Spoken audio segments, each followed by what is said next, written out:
what I remember about that was when we did Madison Square Garden. I went to see Springsteen in Madison Square Garden. I'm sorry, and he was there. He was part of Bruce's entourage, Springsteen's entourage. He's probably a perfectly fine person. No, he's probably a total schmuck, actually. And he was there, and Mead and I went up to him, and I actually was going up to him because Elvis had died in '77. I mean, the summer we finished working on this record was a great summer to work. It was the summer that Elvis died, the summer of the Son of Sam. It was the perfect stuff going on for this record.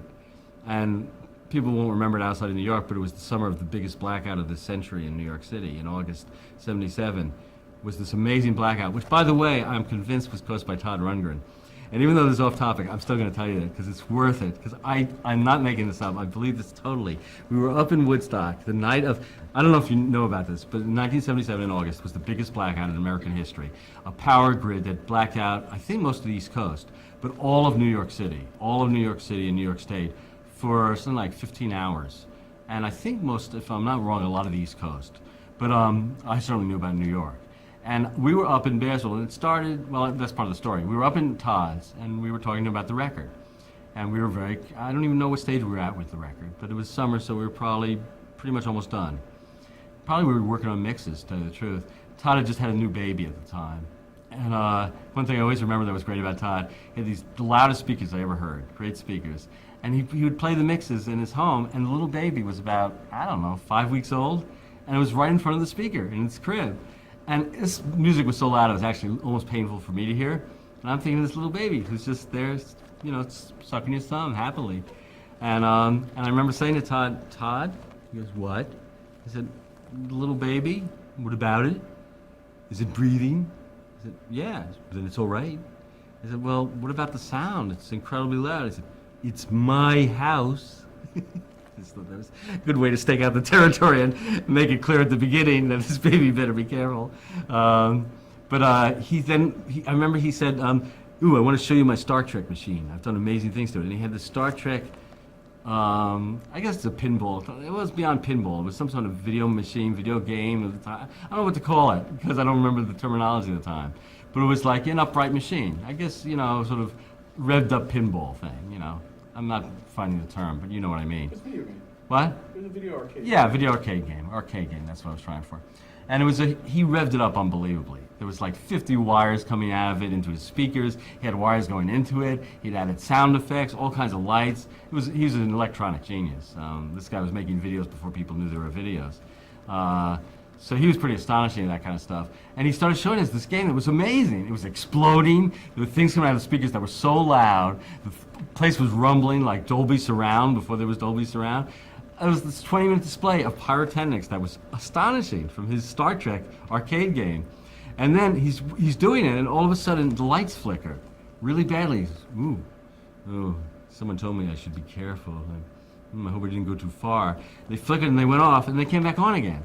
He said, "Oh, I guess it's all right. I better not play anymore tonight, though. I think I might have gone a little too far." And then they moved on to another subject, and it was forgotten. And that was around 10:14, I think. 10:13 or 14. It was like between 10:12 and 12:15. I remember it was 10:14, something like that. And so we went back to the city, Mead and I. And this is a great example of how you become obsessed with something. We're so obsessively talking about the mixes and the album. We're driving, Mead's driving, and we're talking, well, I think it should do this. I know the guitar's got to be up. And we're talking, before we realize it, we know that we're halfway in New York City, and Mead goes, "Jimmy, you notice something weird?" I said, "No, what do you mean?" He said, Look around you, look outside." I said, "Hey, it's all dark." And it's hard to explain this to someone who hasn't seen it, but to imagine all of New York City completely dark, and we've been driving in it for like 5 minutes. From the West Side Highway to Midtown, we're in Midtown Manhattan, complete darkness, and we didn't notice it for 5 minutes. And he goes, "What's going on? Do you think there was a bomb of some kind? What could have happened?" I said, "I don't know. This is great, though. It's all dark." And then we see people running through the streets, and we ended up driving for 2 hours in total darkness. We turn on the radio, hear about the amazing thing, the first thing we turn on the radio, and they're describing the blackout, and I remember this so well. On the news station, they say, "It's not totally clear what's causing this blackout. The police are saying, do not panic. They're going to have this under control." And then, 20 minutes later, they say, "Okay, there's a bulletin. We seem to get it somewhere. The Power Authority has notified us that the blackout started in Newburgh, New York, Newburgh, New York is one of the two major transmitters and conduits for electricity for New York City. So what did the guy in the radio say?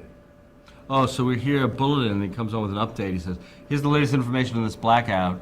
It seems to have started at one of the two major electrical transmitter conduits, whatever the word is, for all of the East Coast, which is located in Newburgh, New York.